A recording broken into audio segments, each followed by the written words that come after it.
Good morning प्यारे बच्चे, दिशा mathematic classes सिक्के में। तो आज की वीडियो में हम ये बताने वाले हैं कि प्रथम प्राकृतिक संख्याओं के योग को निकालने के लिए फार्मूला। तो हम फार्मूला को शुरुआत करते हैं। प्रथम कोई भी संख्या हो, कितना भी अगर पूछे, उसका कैसे हम निकालेंगे ये सूत्र बताते हैं। तो सूत्र होता है n इंटू n प्लस 1 बटा 2। तो अब जैसे आपने पिछले वीडियो में देखा था कितना कि प्रथम 5 प्राकृतिक संख्या का योग 15 होता है। तो हम इसमें देखेंगे होता है कि नहीं। तो यानी कि हम इसे n बराबर 5 मानेंगे।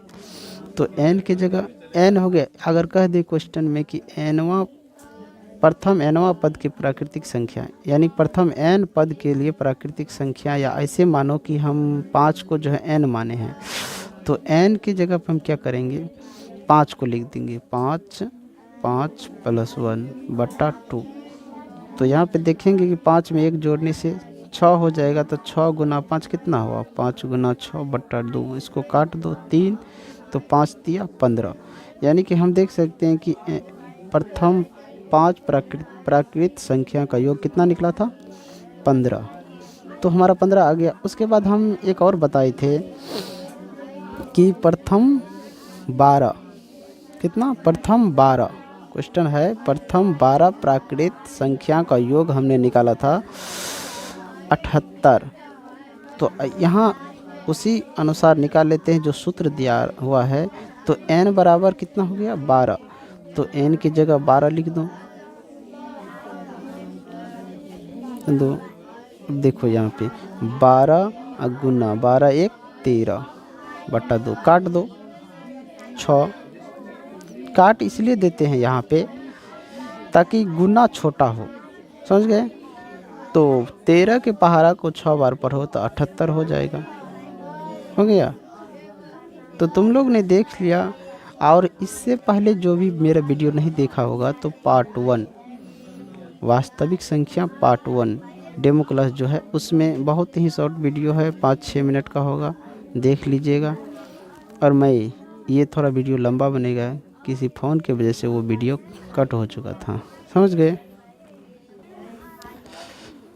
अब हम लोग पढ़ने वाले हैं पूर्ण संख्या के बारे में जानेंगे। पूर्ण संख्या किसे कहते हैं, पूर्ण संख्या किसे कहते हैं। ये कहते हैं कि गिनती की संख्या में 0 को शामिल करने पर प्राप्त संख्या पूर्ण संख्या कहलाते हैं, समझ गए। या हम इसको इस प्रकार लिख सकते हैं, चलिए आप लोग भी लिखिए मेरे साथ साथ।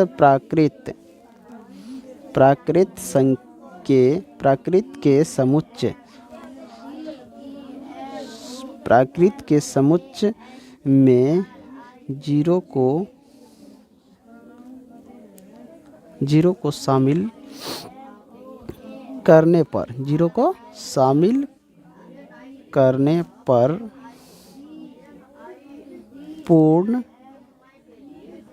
संख्या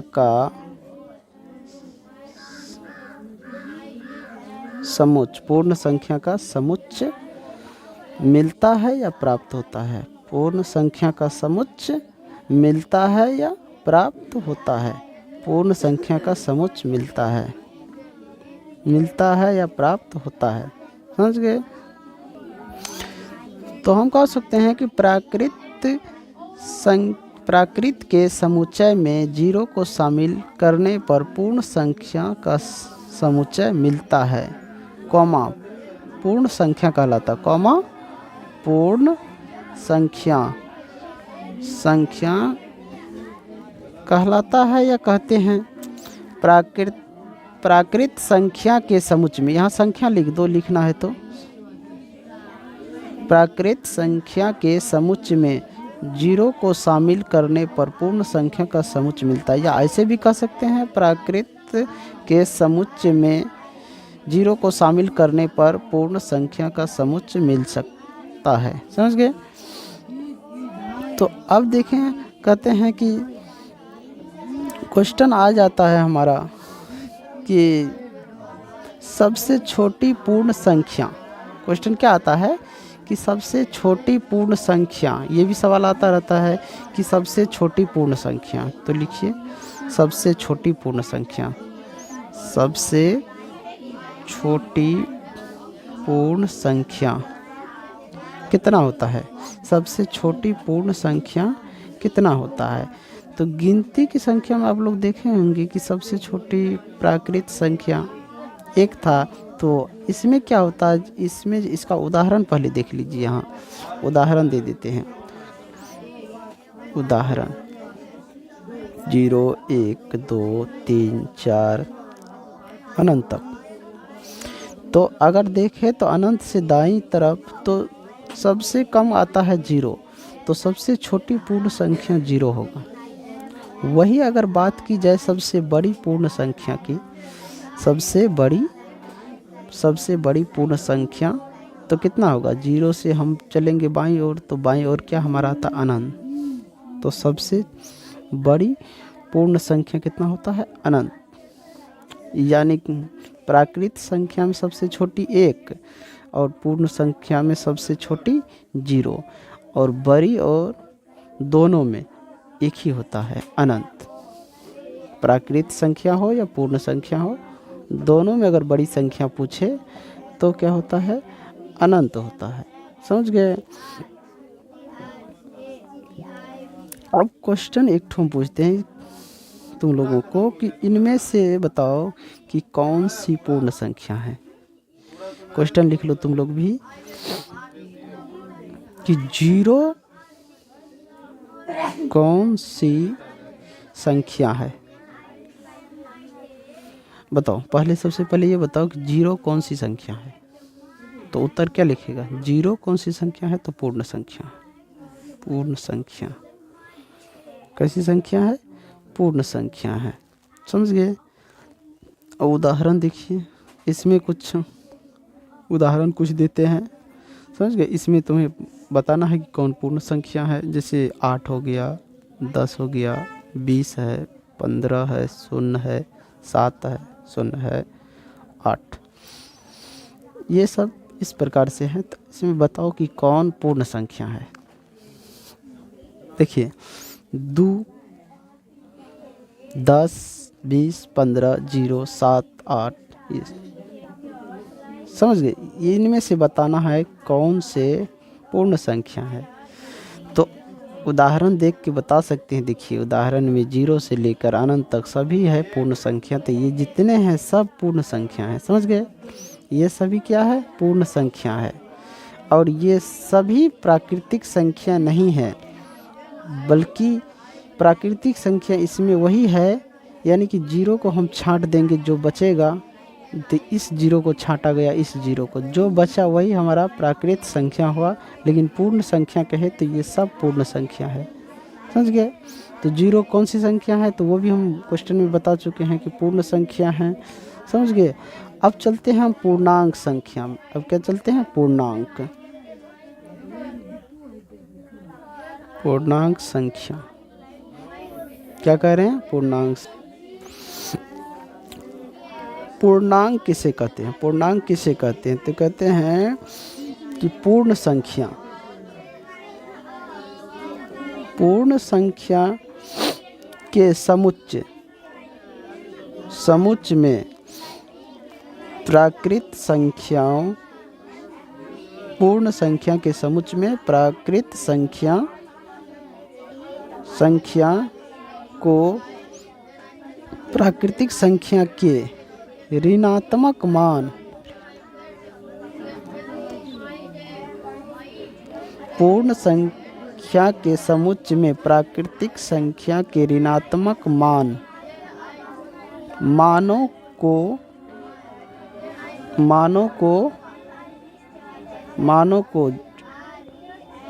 जोड़ने पर प्राप्त संख्या पूर्णांक कहलाता है। पूर्ण संख्या के समुच्चय में प्राकृत संख्या के ऋणात्मक मानों को जोड़ने पर प्राप्त संख्या पूर्ण संख्या या नहीं, सॉरी बच्चे, फिर से इसको पढ़ लो तुम लोग, पढ़ देते हैं। पूर्ण संख्या के समुच्चय में प्राकृत संख्याओं के ऋणात्मक मानों को जोड़ने पर प्राप्त संख्या पूर्णांक कहलाता है। इसका जैसे देख लो, जैसे क्या कह रहे हैं, पहले क्या बोला गया है, प्राकृत पूर्ण संख्या के समूह में प्राकृतिक, तो जानते हैं कि पूर्ण संख्या के समूह कौन है। अब जैसे पूर्ण संख्या के समूह तुमको हो गया 0 1 2, 0 1 2 3 4 डॉट डॉट अनंत तक। अब इसमें जोड़ दो। अब जोड़ेंगे तो इस साइड नहीं जुड़ेगा, तो कभी भी इधर ही देखिए, क्योंकि ऋणात्मक मान तो इधर प्लस में जा रहा है, तो इधर क्या जाएगा, माइनस में।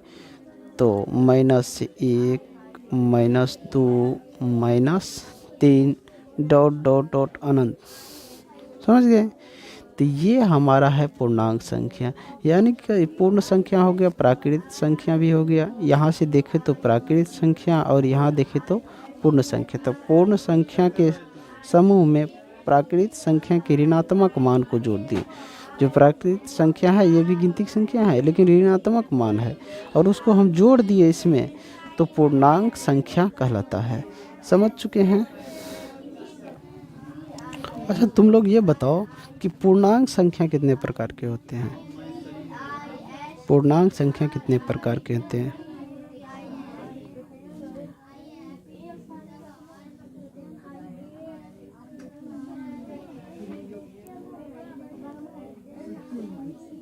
पूर्णांक संख्या कितने प्रकार के होते हैं। पूर्णांक संख्या कितने प्रकार के होते हैं, कोई बताओ। जी सर जी, 3 प्रकार के। अच्छी बात है। पूर्णांक संख्या 3 प्रकार के होते हैं। ऋणात्मक पूर्णांक, दूसरा होता है धनात्मक पूर्णांक, और एक होता है तीसरा शून्य पूर्णांक। शून्य पूर्णांक। पूर्णांक संख्या कितने प्रकार के होते हैं, 3 प्रकार के। ऋणात्मक पूर्णांक, धनात्मक पूर्णांक और शून्य पूर्णांक। समझ गए। अब जैसे देख लो ऋणात्मक पूर्णांक कौन है। जैसे में हो गया -4 -5 -6 -1 -2, ये सब ऋणात्मक पूर्णांक हो गया। और धनात्मक पूर्णांक की बात किया जाए तो 1 2 3 4 7 8 9, इस प्रकार से ये सब हो गया धनात्मक। और शून्य पूर्णांक की बात किया जाए तो 0, शून्य पूर्णांक में केवल 0 ही होता है। समझ गए कि पूर्णांक संख्या जो होते हैं, ऋणात्मक पूर्णांक कौन होते हैं, धनात्मक कौन होते हैं, शून्य पूर्णांक कौन होते हैं। समझ चुके हैं। अब बताओ कि -3 -8 में कौन बड़ा है। बड़ा है इन -3 -8 में कौन बड़ा होगा, बताओ। बताओ कौन बड़ा होगा।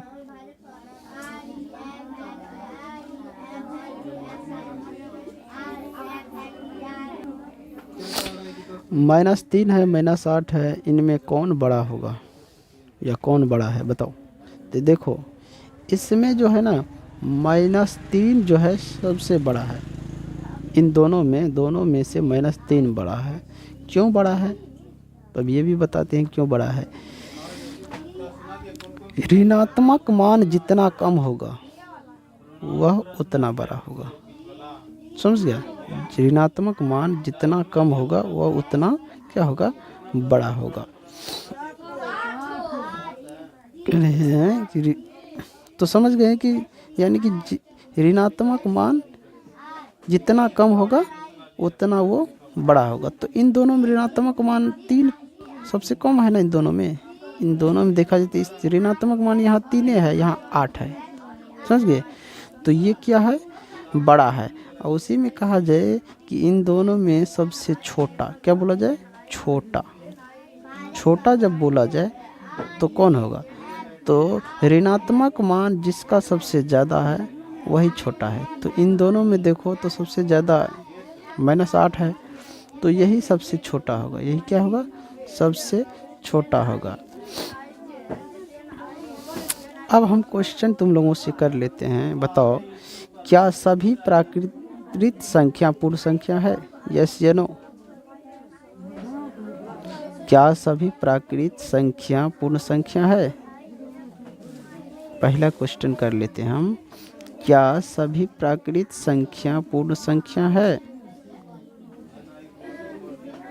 पूर्ण संख्या है? बताओ, जल्दी बताओ। यस, सभी प्राकृत संख्या पूर्ण संख्या है।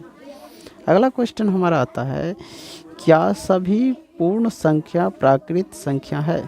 सभी पूर्ण संख्या प्राकृत संख्या है। तो पूर्ण अगर पहले बोला, प्राकृत बाद में, तो नहीं हो सकता, क्योंकि प्राकृत संख्या में शून्य नहीं होता है और पूर्ण संख्या में शून्य होता है। तो इसलिए ये क्या है? नो, यानी कि ये नहीं है। अगला क्वेश्चन हम और एक ठो पूछ लेते हैं। क्या सभी पूर्णांक संख्या प्राकृत संख्या है? सभी पूर्णांक संख्या प्राकृत संख्या है। सभी पूर्णांक संख्या प्राकृत संख्या नहीं होता है। सभी पूर्णांक तब बाद में पूछा है प्राकृत। पहले पूछा पूर्णांक, बाद में पूछा प्राकृत। तो इसका मतलब है कि नहीं, क्योंकि देखो पूर्णांक में ऋणात्मक और धनात्मक और पूर्ण संख्या भी शामिल रहता है। तो ये नहीं हो सकता है, ये नहीं, यानी कि ये भी नो। आगे हम एक और क्वेश्चन करते हैं। क्या सभी पूर्ण संख्या पूर्णांक है? क्या सभी पूर्ण संख्या पूर्णांक है? पहले पूछा है पूर्ण, बाद पूछा है पूर्णांक। क्या सभी पूर्ण संख्या पूर्णांक है? यस है, क्योंकि पूर्णांक संख्या में नहीं प्राकृत संख्या को जोड़कर पूर्णांक बनाया गया। पूर्ण संख्या में प्राकृत संख्या को जोड़कर पूर्णांक बनाया गया है। तो पूर्ण संख्या प्राकृत पूर्ण संख्या सभी जो है पूर्णांक संख्या है। ये यस, ये मतलब कि है, होगा। समझ गए?